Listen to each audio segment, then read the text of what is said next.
My dad cut me off at 12 years old financially. He wanted me to become a man, and he wanted me to be a provider to support a woman and have, a traditional relationship. So at 12, I started little companies. I met a mentor at 15, pretty much gave him all my money to learn what he could teach me. And by 17, I was a multimillionaire with 200 employees. By the time I was 21, I had turned into a self-righteous, arrogant, egotistical. It kind of hit me in the face. I had a lady during one of the trainings. I realized that people don't care what you know. They care how much you care. If people understand that you do care, then they're interested in what you know. What I had done up until that point was try to know everything until someone just stopped me in one of the workshops and said, I don't care how much you know. I don't care how much you have. Right then and there, that started the unwinding of the self-righteous, arrogant, egotistical, because I had no real connection with people. Whether you're looking for inspiration, guidance, or simply a moment of reflection, you're in the right place. This is Wisdom Stripes. Hello, Wisdom Stripes. Before we jump into my interview with Andrew Cartwright, I want to share a quick note with you about today's episode. This conversation became one of those rare interviews where every answer opened the door to another important question. It was rich, layered, and honestly too valuable to rush through. I've decided to split this conversation into two parts to make sure you don't miss a thing. And I couldn't think of a better day to share this with you than New Year's Day, a time when so many of us are reflecting, resetting, and thinking about what's next. Today, you'll be hearing part one of my conversation with Andrew Cartwright. He is an entrepreneur, investor, and strategist who has lived through extreme highs and lows and brings a grounded, real-world perspective to success, resilience, and rebuilding. I've been looking forward to sharing this one with you. Without further ado, let's jump in. Hello and welcome to Wisdom Stripes. My name is Meg Tuohey, and today's episode is all about resilience, entrepreneurial spirit, and how to bounce back from the toughest financial and emotional setbacks.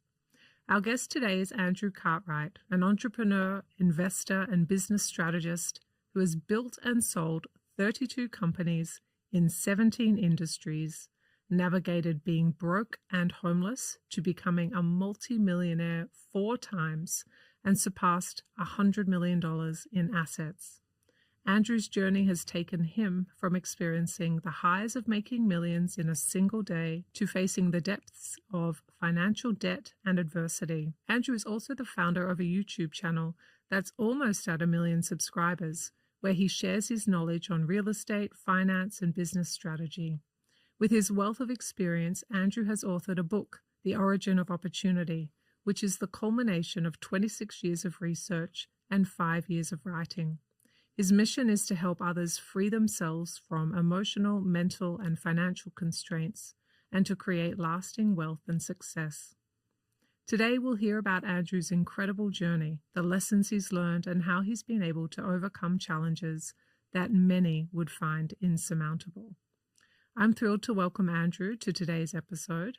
This is Wisdom Stripes, your no-nonsense, fierce fairy godparents, guiding you through life's obstacles and helping you rise, thrive, and reach new heights of success. Andrew, we always start with the same question for our guests. What wisdom would you like a listener to come away with today? I would say the wisdom is you are so much bigger than you think you are. And if you can lean into that, you'd be amazed at who you could become, because you think you're a pebble of sand on a beach, and yet you're the beach. And I think people get lost in identifying in things like who they are, their name, what they do, or maybe even their family. And yet we are so huge as beings that we really can become anything. So I think that's what I'd want to share, is lean into the possibility of who you are.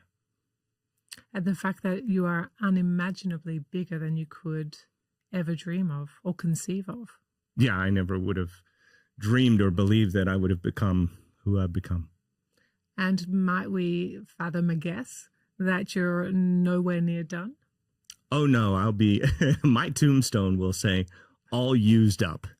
And I will be dying with my boots on. Like, I'll be playing this game all the way to the end. Yeah. And so the potential for your expansion is almost out of your realm of the human beautiful brain. You probably can't even imagine what's possible. If you look at your trajectory from where you started to now, you've already surpassed what you could dream of. The container that you used to think was possible, you shattered that long ago. And so now if we start here and think forward, we probably couldn't possibly fathom what might else be possible for you or anyone else listening. Yeah, I think one of the big things when you say that, one of the first things I had to overcome was my own thoughts, to realize I am not my thoughts, that I'm actually much bigger than my thoughts. Because it's amazing how skeptical, like I'll watch a thought go through my head and go, wow, you haven't even given it a shot yet. So I'll have this dialogue. So I watch my thoughts happen. My thoughts don't own me. I own my thoughts. So my brain is useful, but when it isn't useful, I will basically ignore it and just follow on the path of I lean into what I don't know. And that's the space that I feel like I have the biggest growth. It feels like you have the wisdom of understanding that you are not your thoughts, that you're an observer to your thoughts. Correct. You have some distance between what you think and who you are. Can you tell us about how you arrived at that wisdom? Well, the first was I studied Heidegger. Martin Heidegger. He interrogated in the domain of beingness, being, right? So you have ontology, you have psychotherapy, you have transactional analysis, you have lots of different applied psychology. In those studies, I started to realize that basically many things that hold people back is they're either physical or emotional or mental constraints. Like some people believe if they feel it, it's real. And some people, when they think it's real. I was 21 years old. It had been the first time I'd ever really experienced transactional analysis and also Heidegger.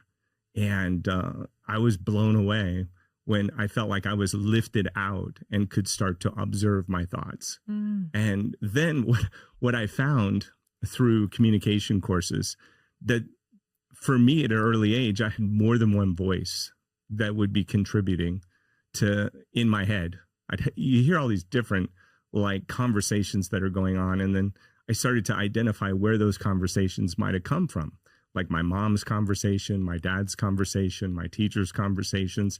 And I realized my authentic self was not necessarily those conversations, but the real conversation, my real self, is quiet. There's nothing there. It's empty. So from that empty space, I can actually just observe. I would like to spend some time in the empty, because when I tune into my version of that, empty is a word, but it's not the only word I would use to describe it. I call it nothing. Yeah. The space of nothingness, because from nothing you can create anything. I agree. I want to play with some other words to add to it to see if we have the same experience. Totally okay if we don't. Sure. It feels like there's still some sort of a cushion there, or a container, or there's something that you can somewhat feel, but it's a nothingness as well. It's not, but it's still a something. Yeah.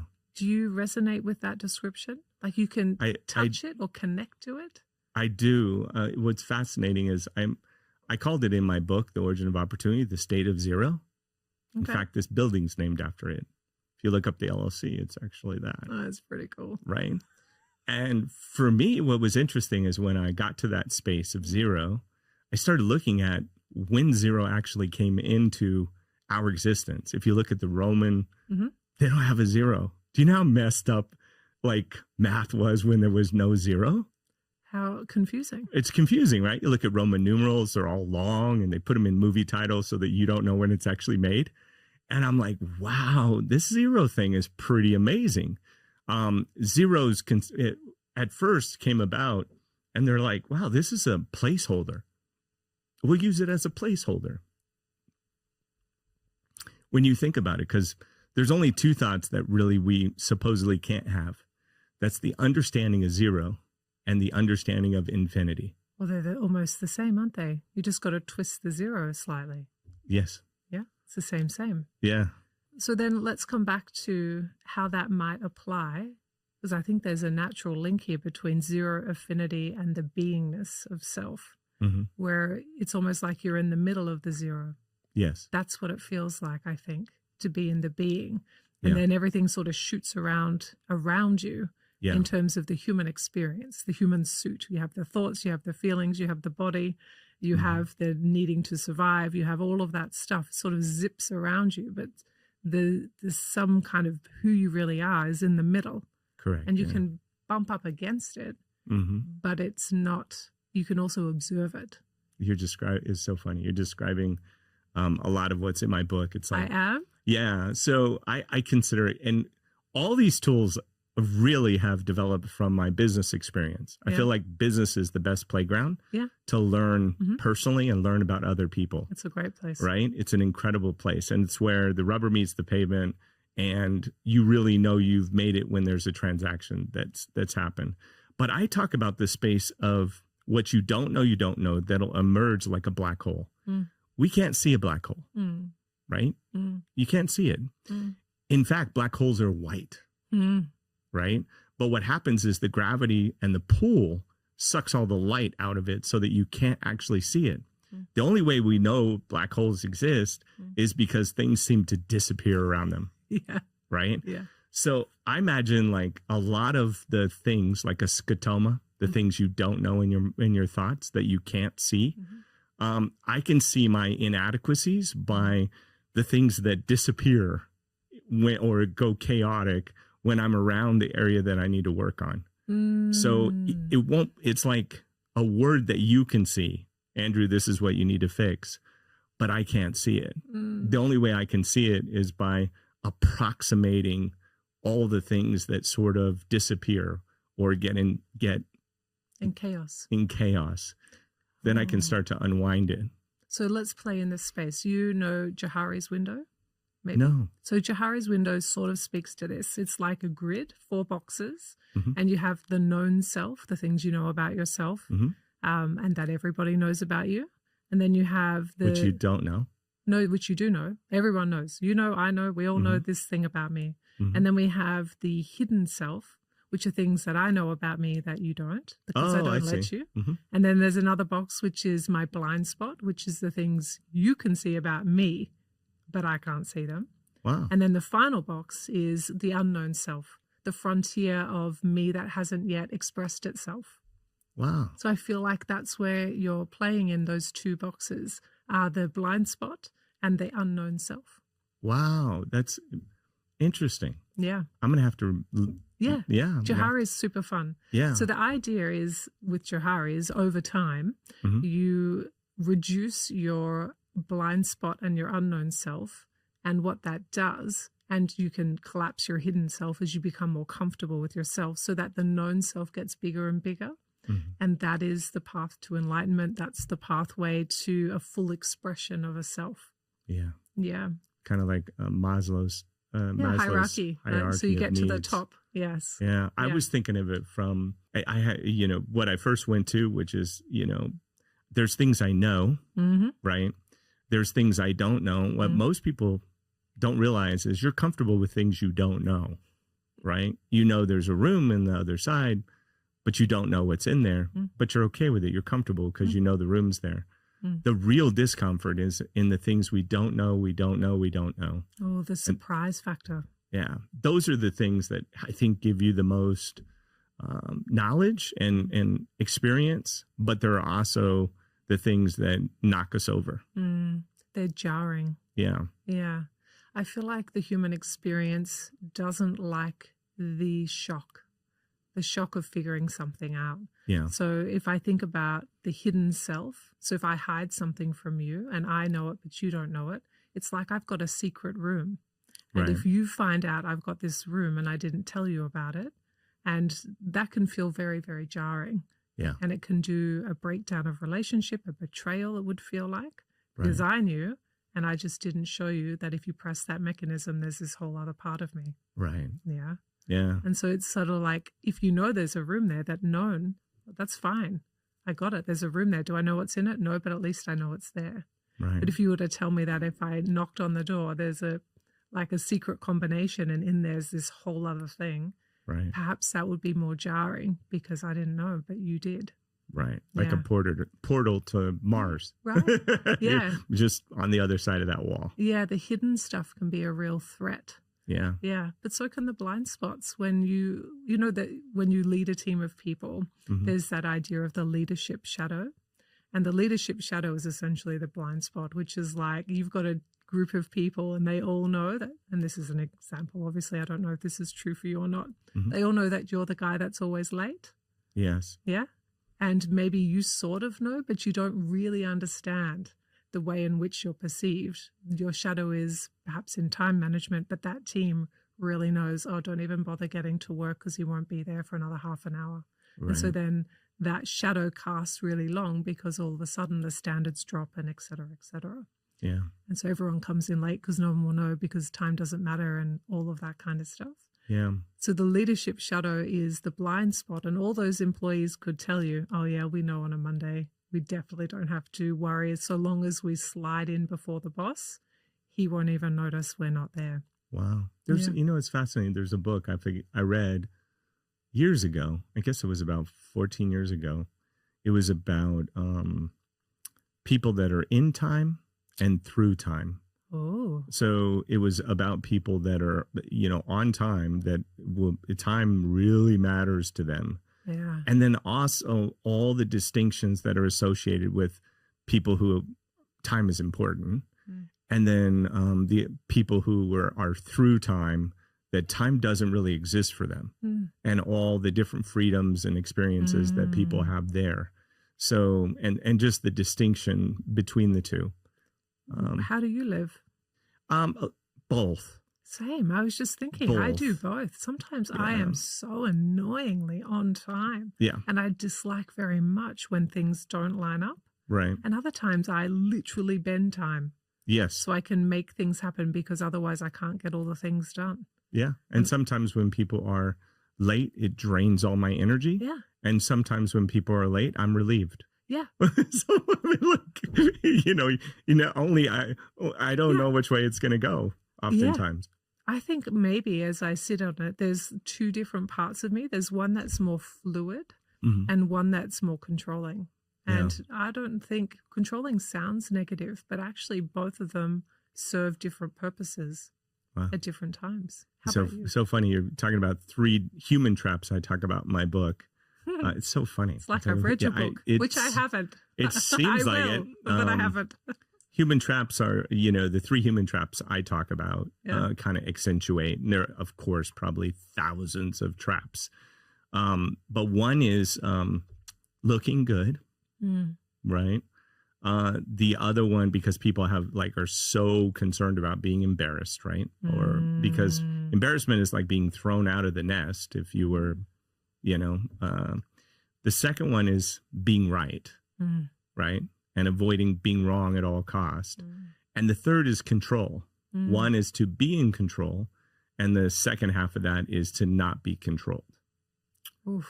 So those 3 things I found from the 26 years of research seem to be the ones that were the most critical and drive a lot of people's lives is the looking good, being right, and being in control, which I actively look to be wrong because I know the addiction to being right, even though my name's Andrew Cartwright.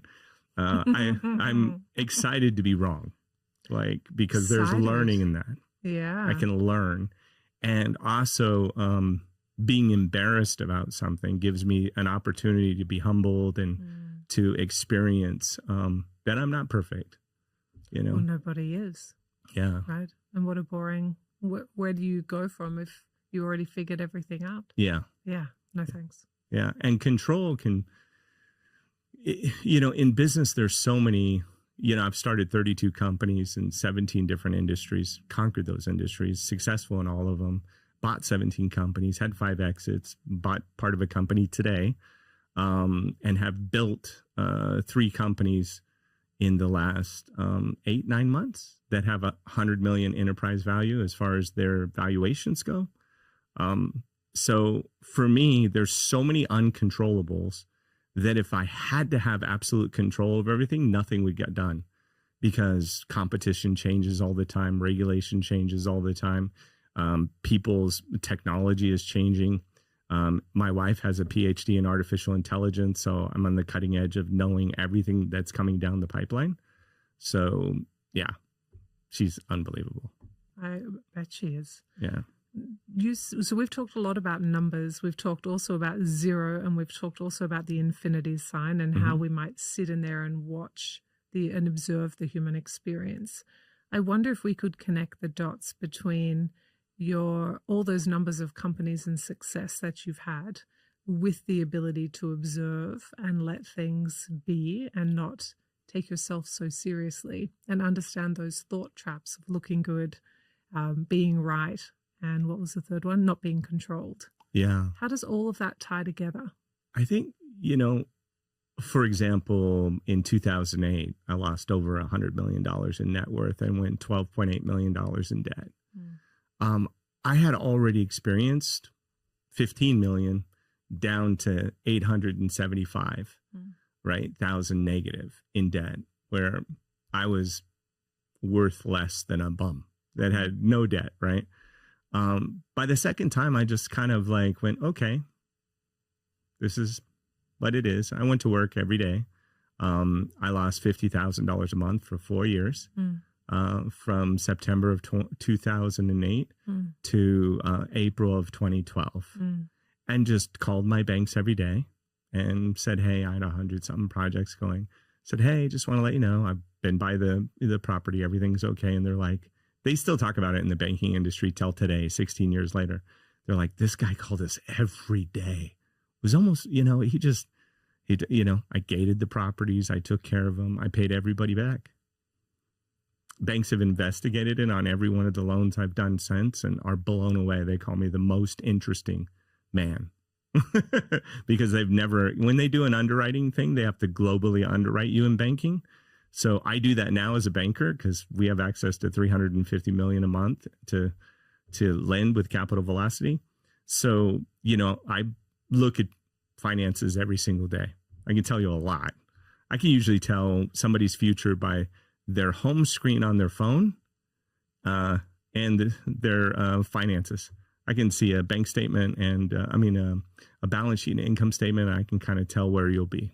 It's so curious to meet somebody who can read people through those modalities, because I have a skill where I can read people.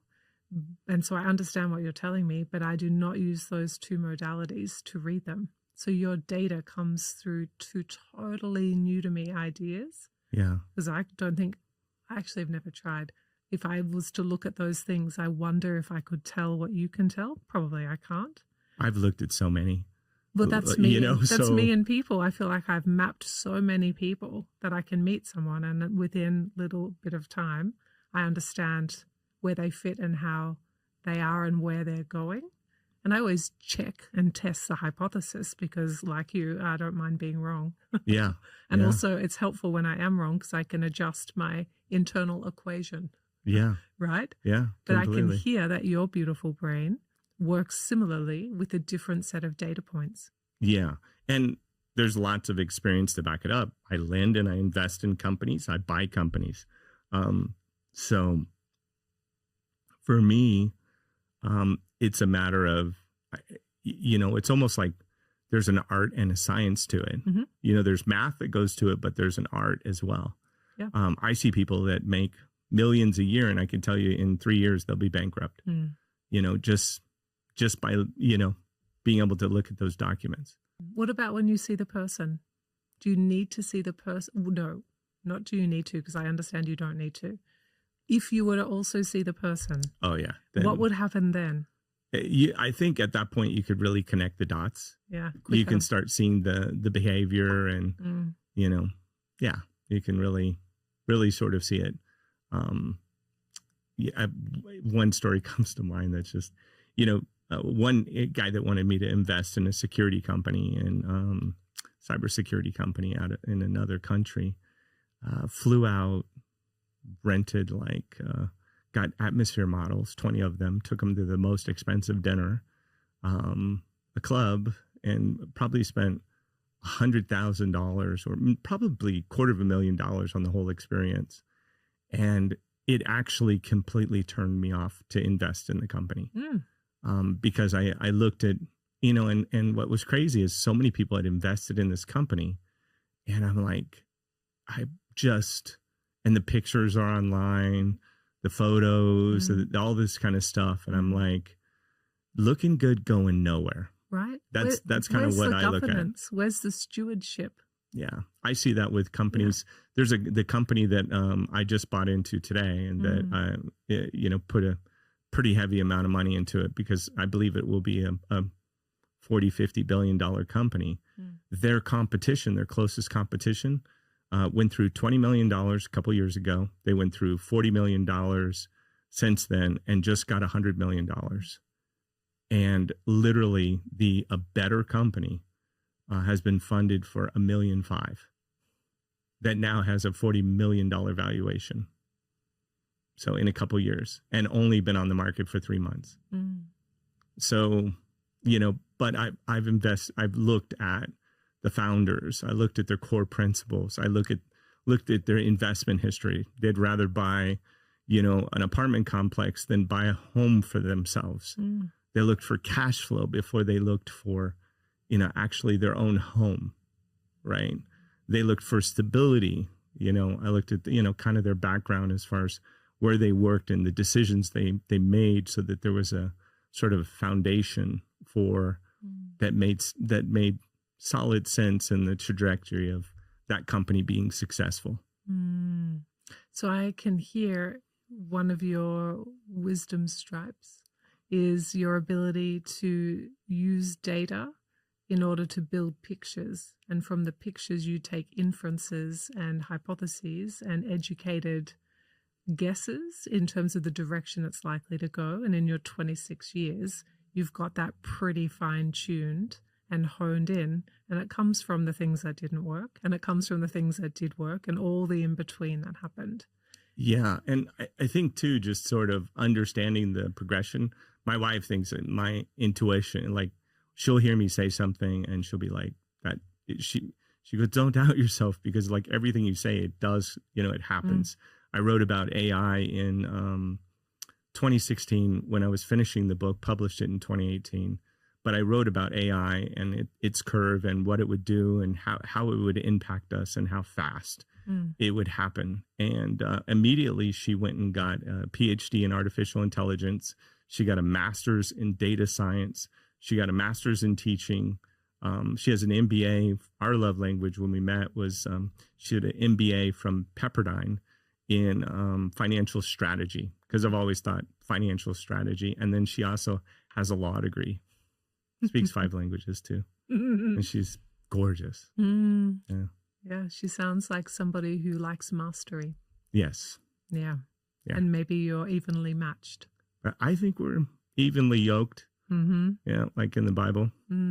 That's beautiful. And we just got baptized in 2020, right before everything fell apart. In the River Jordan, we went to all the sites where Jesus was, the manger, everywhere.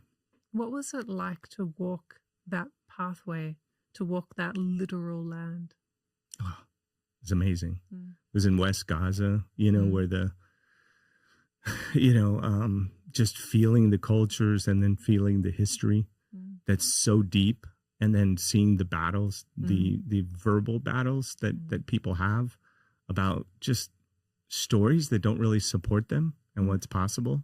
And yet the richness of what's there gets missed, which is interesting. I really just went to feel, here's the birth, here's Mary's house where he was raised. And, just that, and then the River Jordan and thinking about going to the Dead Sea and floating in the Dead Sea, and then and then where he's, the cross, and now it's all set up, and it's like all divided by all different religions, and it's like they look at it like real estate rather than spiritual freedom, right? It's like every square inch of that area is mapped out by religions and like almost owned. Like over there is Greek Orthodox, and over here is Catholic, and over here is another religion. I'm like, well, I'm Greek Orthodox, I'm Catholic, I'm born again Christian, like I'm Buddhist. I'm like,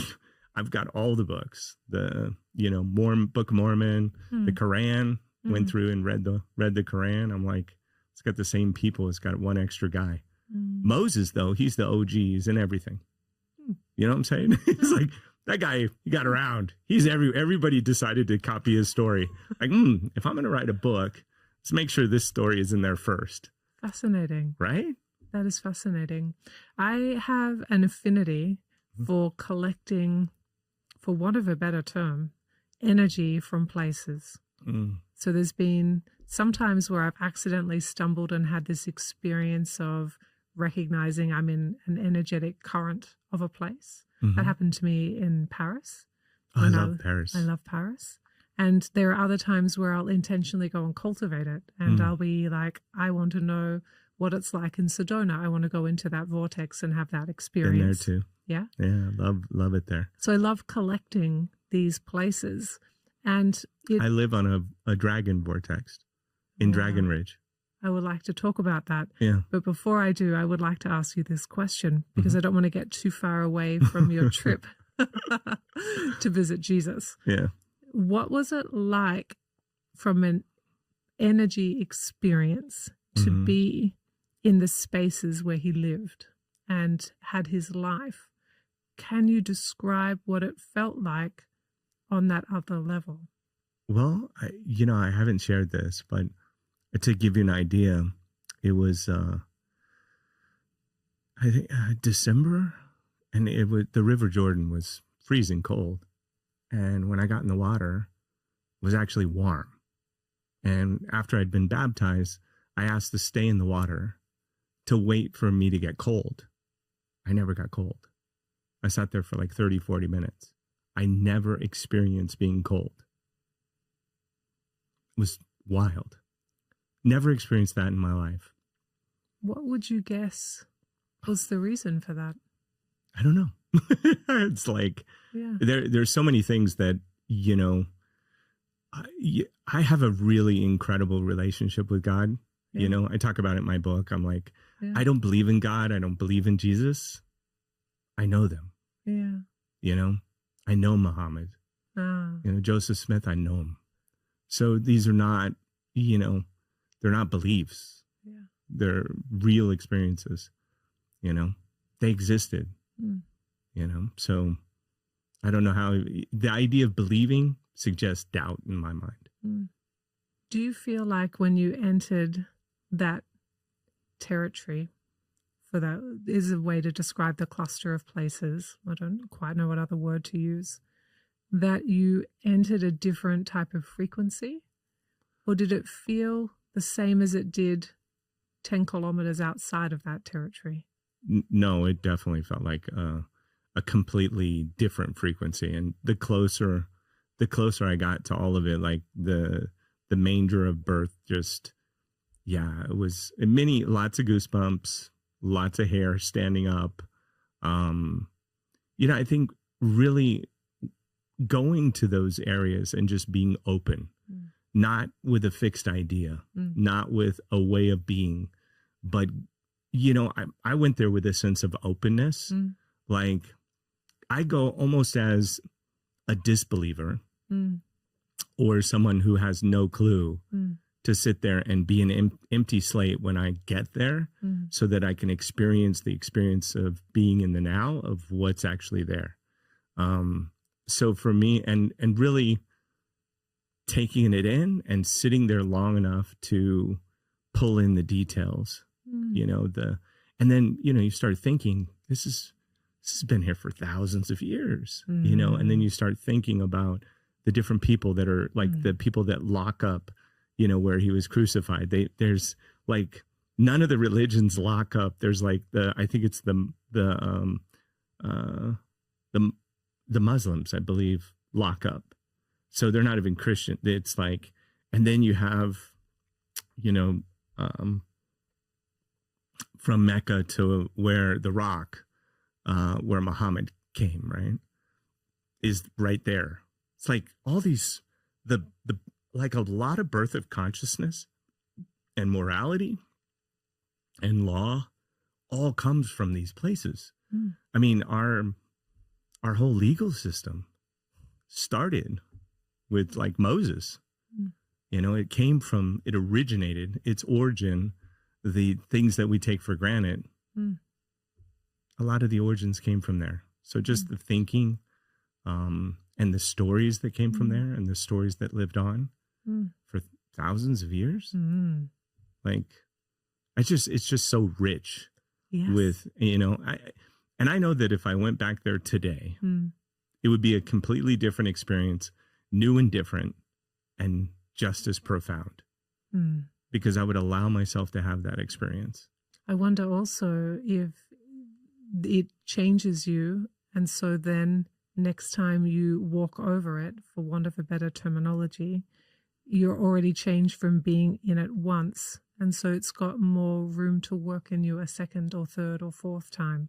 Yeah. So it like layers on its work with you. Yeah. Well, it was like, I'll give you an example. We went to, they don't know exactly where Jesus came back to preach in his own town, and he was rejected and thrown out, right? So I remember there's an area that's supposed to be where he did it, and there's like a kind of a small church there. And I remember going in and just experiencing, like, just letting go and kind of feeling the idea and going, yeah, if you do go back to your hometown, even if you are enlightened, everyone's going to hold you to the identity they had of you when you left, right? And then I realized, like, even moving, when I moved from California to Nevada, right? The identity that I had in California had been held down by a lot of people that I was around that saw me a certain way. I wrote about it in my book too, about the imposed, there's your identity, but then there's also imposed identities that people put on you. And I also learned this acting. I retired at 26 and acted for 3 years. I was in Nash Bridges, Patch Adams, What Dreams May Come, worked with Robin Williams, Cuba Gooding Jr., Clint Eastwood in True Crimes. And during that whole experience, I'm in the Screen Actors Guild and I did theater too. But during that, I met really what are good characters in movies and shows that were some of the worst people I'd ever met in my life. So it was really like eye-opening, going, wow, like, I'm not judging, but their identity on the screen was completely different than who they really were. Oof. And some of the criminals and the bad guys in Nash Bridges were like so sweet. They're like super sweet. And you're like, wow, you look at them and and then of course they turn on the camera and all of a sudden, they switch into their mode.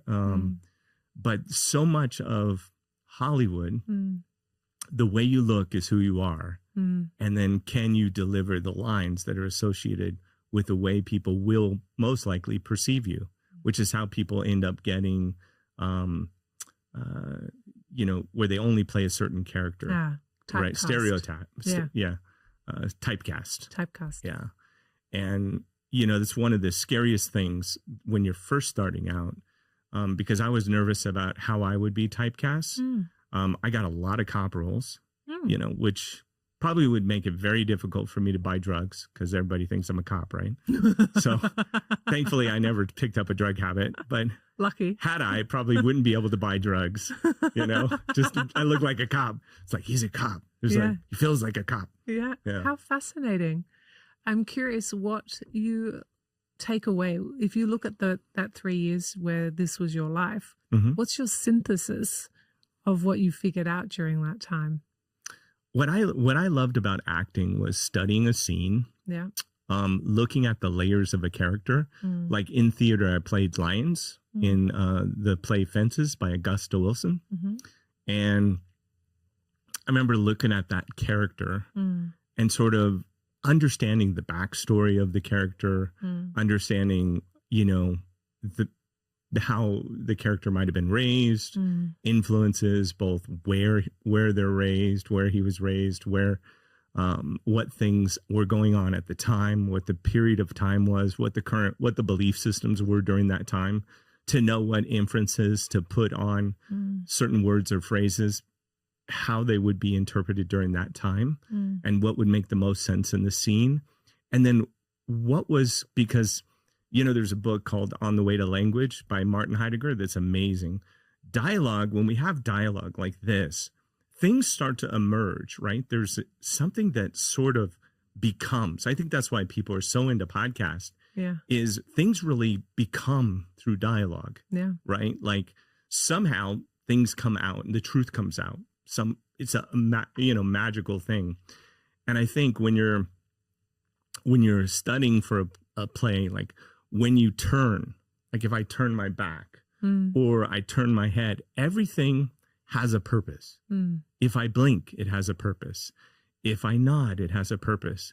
And what was funny is even during training, you know, I had some incredible coaches that would coach me that were big directors. And, you know, they'd hit me with, like, I had one gesture or something that would be out of place, and they would hit me on it. And I'm like, well, and they go, well, this is what you just said with that gesture. And I went, you're kidding me.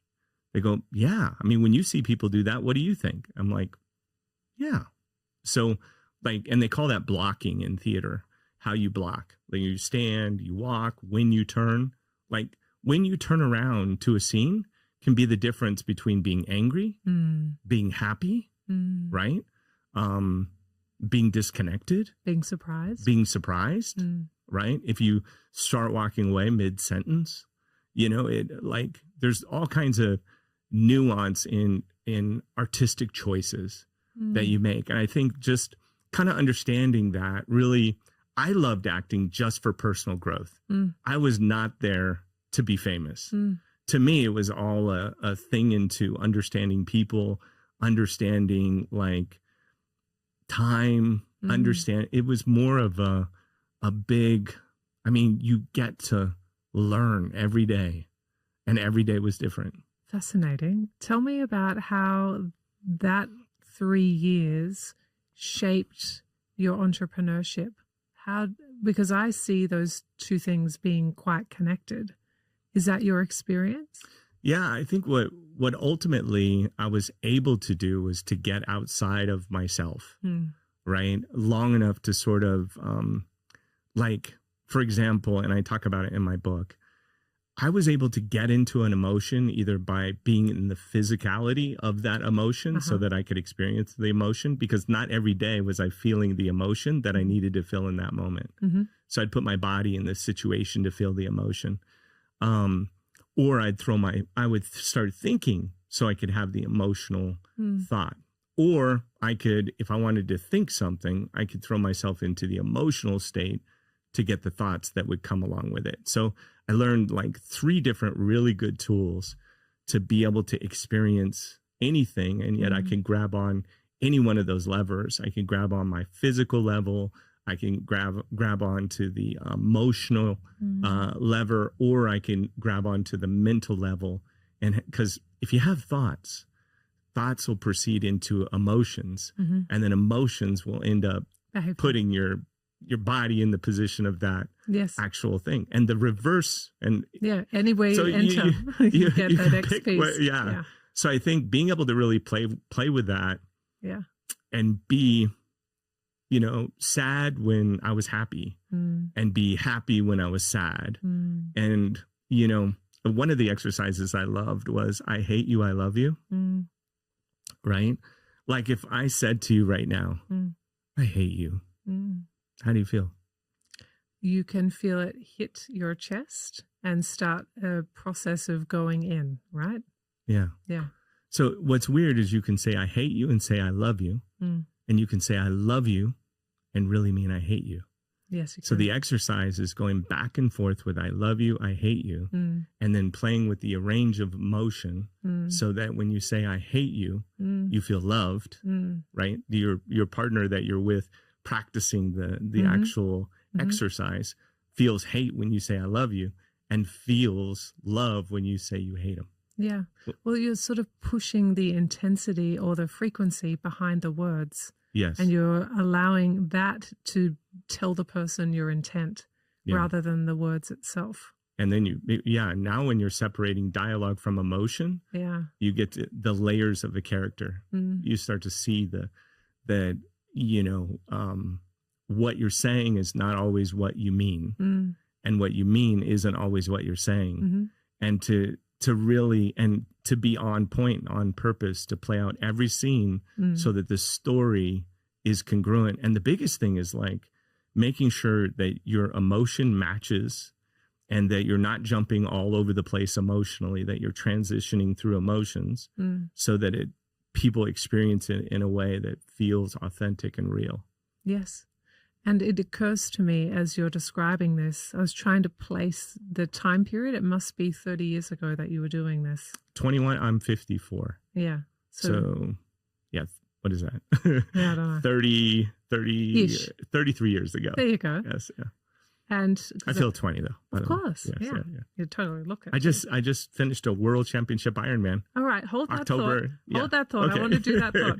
I want to do this thought first, though. Okay. Because it occurs to me that there's a relationship between who you were 30 years ago, figuring out the way in which an actor thinks, behaves, and feels in order to create an authentic experience, to the very start of where we were today, which is that idea of the zero or the figure eight, where you stand in the middle and you watch the things go around the outside, where you can become the observer. It feels like you started your work or your journey into that space decades ago. Yeah, it was kind of so I had, my dad cut me off at 12 years old financially. He wanted me to become a man and he wanted me to be a provider to support a woman and have, a traditional relationship. So at 12, I started little tiny companies. I met a mentor at 15. Pretty much gave him all my money to learn what he could teach me. And by 17, I was a multimillionaire with 200 employees.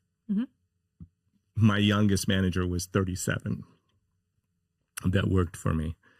By the time I was 21, I had amassed so much. I had 3 companies, all this stuff going. I had turned into a self-righteous, arrogant, egotistical, I sailboat race twice a week. I played soccer once a week. All I did 3 days a week was count money. That's all I did. I bought brand new outfits every Friday, from head to toe, the most expensive Italian cut clothes, shoes. I'd walk in on I guess maybe it was a Sunday or a Friday. I don't know which day it was, but every Monday I had a brand new suit from head to toe. Had a bunch of cars, all this stuff. And it kind of hit me in the face. I had a lady during one of the trainings, because I've taken almost every self-help course you can take, because I always think the only real constraint to success is me. So that's the only real constraint. That's why my podcast is called Reluctant Billionaire, because it's only me that's getting in the way from billions, right? Because I'm the constraint. So that's why I studied so hardcore into personal development, applied psychology and transactional analysis and psycho-cybernetics and just everything. I mean, the first one was like Tony Robbins, I think personal power or something like that. Marshall Silver with self-hypnosis, passion, profit, and power, Robert Kiyosaki stuff, all his stuff. Nightingale had that on speed dial as far as studying.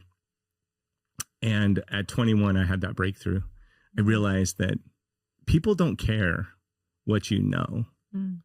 They care how much you care. It's not what you know. It's how much you care. And if people understand that you do care, then they're interested in what you know. Mm.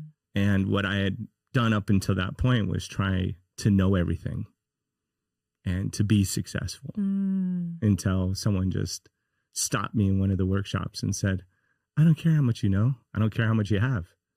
I care how much you care. And I was like, whoa, 21 years old.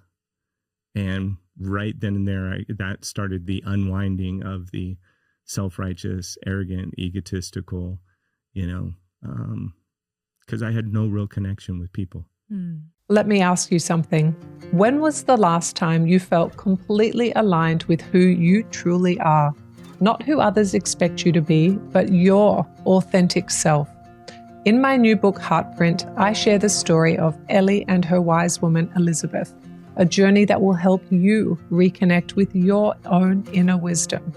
Like a fingerprint, your heartprint is unique and unchangeable.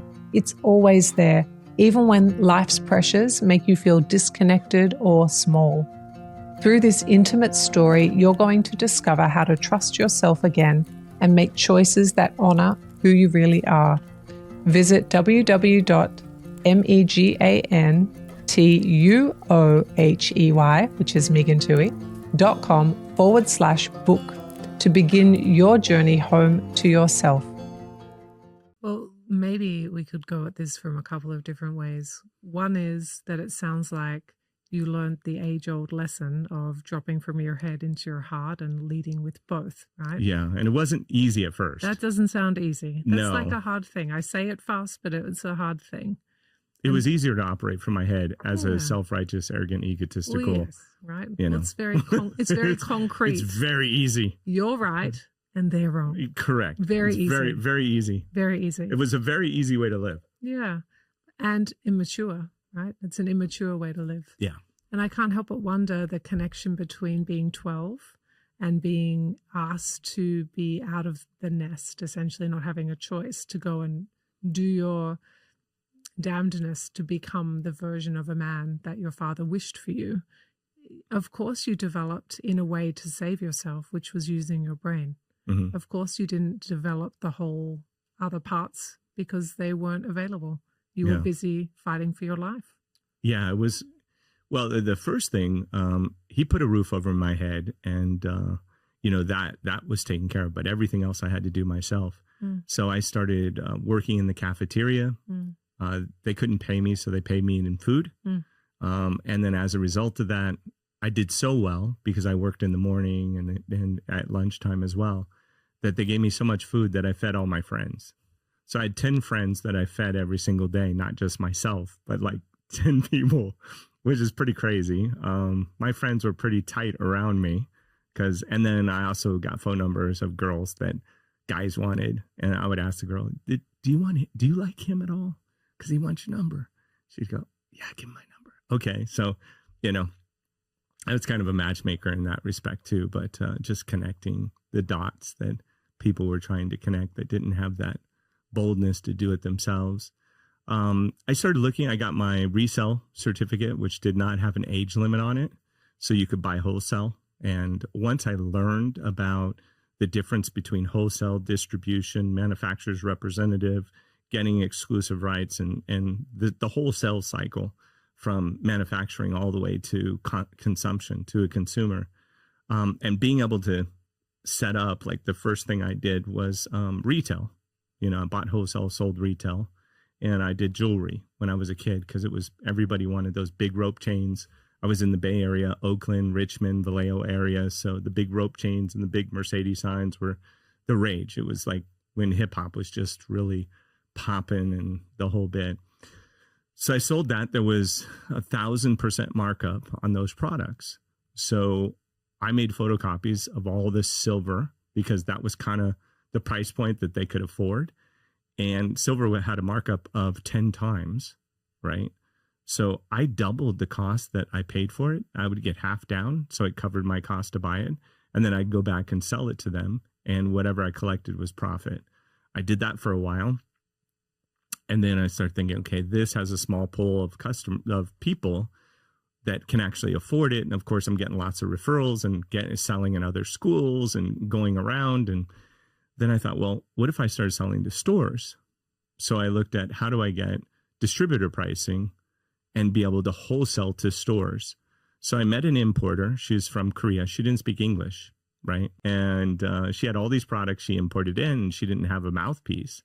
And I saw an opportunity to be the mouthpiece. So I created my own company, E&A Imports, and I went to all the stores and sold merchandise at wholesale. I used to get G-Shock watches for 65 cents for a watch. Disposable cameras, scarves. I'd get those $20 scarves. Those were $1. I paid $1 for a cashmere scarf, right? So I had all these products that I was selling. I remember I was selling to all the stores. I didn't think nothing of it until Long's Drugs, who was one of my stores. I had delivered a huge order, and they asked me for a business license. I hadn't gotten a business license. So I'm 15, right? And so I went to my mom, and she goes, "Oh, honey, you don't need a business license." I said, "No, you don't understand." She goes, "What?" I said, "If I don't provide a business license, they're not going to pay me." She goes, "Well, go down there and ask them." So I went to the business license department, and I walked in. I said, "I need a business license." And they said, "Well, how old are you?" I said, "I'm 15. They said, "Well, you need to be 18 because it's a license with the city." And I'm sitting there. I'm like, I don't have a choice here. They have like literally, I don't know, $10,000 worth of merchandise that I can't get a check for. I've got to pay my supplier, because I had 30-day, invoice. So I said, "Well, where does it say that?" Right? I was so scared because I was 15. I don't know. I'm in a government office in Vallejo, California. And they're like, "Well, it's in the codes." I'm like, "Code? What's a code?" I'm thinking like superhero, Green Lantern, like there's some kind of special something I'm supposed to say. And she goes, "No, it's in the codes." I said, "Well, what's a code?" She goes, "Well, we have meetings where people get together and we suggest an idea, and then we all vote on it. And then if we all agree, we write it down and we give it a number. The number is called a code." I said, "Well, can I see the codes?" And she goes, "Fine, yeah." So she comes out. She's not happy with me because I'm super nervous. I'm not smiling. I'm scared, and I'm sure she could read all that and didn't understand and thought that, maybe because I was emotional too. I was so scared. So she brings out this big binder about this big, and it was dot matrix, which was back in the day, it wasn't printed like the beautiful print we have today. So I'm reading through this whole thing. I spend 4 hours in there reading it. They're about to close. I get to the end of this book, and it says exemptions. Oh, I like the sound of that. I like the sound of that. Sounds pretty good. I wish they put the exemptions in the front of the book. Would have saved me 4 hours. But I read down, section G says that if you're under 16 and apply for a business license, you don't have to pay for it. Period. So I bring it up. I'm so nervous. I'm so polite at this point, because I don't want to make anybody wrong, right? Especially, someone 3 times my age, right, that is already annoyed with me being there 4 hours, like some kid that wanted to be right about something. So, and I only met this guy one time, right? I remember his name till today. His name is Glenn Bod. And Glenn, he's the manager. He came out. I was so nervous because he was walking out. He had that like tough manager, I run this joint kind of vibe. And he walks out, he sits there, looks at me, and like this stare, like he just stared right through me. I'm shaking. I've already done business. So I'm a lawbreaker, right? So I'm like, Mom doesn't care. Don't worry about it. No big deal. And I got like a check for like 10 grand waiting for me. So he goes, "Yeah, doesn't say you can't get one." He hand wrote the business license and gave it to me. For free. Yeah. Now, I say that with a straight face today, but The first time I told that story, Yeah. I probably cried for 5 minutes. Yeah. Because if that hadn't happened, Yeah. I don't know where I'd be today. Right. If he would have said, yeah, I know what it says, but I don't care. You're not getting a business license. And that happens It does. every day. It does. People misinterpret the law. They play games with the law, and they have discretion. He had discretion They do. in that moment, Mm-hmm. right? Mm. And, you know, I don't know where I would have been if that would have. It's one of those turning points, isn't it? Yeah. And you can really feel it because you were so tenacious. Yeah. 4 hours, 15 years old, in your county office, right? Mm-hmm. Going through it, looking for the way to get yourself free, and no elders supporting you. And I mean this with no disrespect to your family, but your dad's like, off you go, son. And your mum's like, don't worry. And neither one of them had any idea what you were doing, what you were up against. And you just picked that up on your shoulders. And at 15, you just didn't stop, and it worked itself out. Yeah. But what if you had given up 3/4 of the way through reading that big binder? I didn't have a choice. You wouldn't have got to the exceptions. So you just... I wouldn't have given up. Right? There was no giving up. You know, to me, failure is a convenient excuse for somebody that wants to quit. I don't quit. This concludes part 1 of today's conversation. We're right at the midpoint, and there's so much more to come. So make sure you join us next week for part 2. And since this episode is airing on New Year's Day, I hope this conversation meets you right where you are, whether you're reflecting on where you've been or imagining what's possible next. To make sure you don't miss part 2, follow the show wherever you're listening or subscribe on YouTube, and be sure to turn on notifications. As always, thank you so much for being here, and I'll see you next week.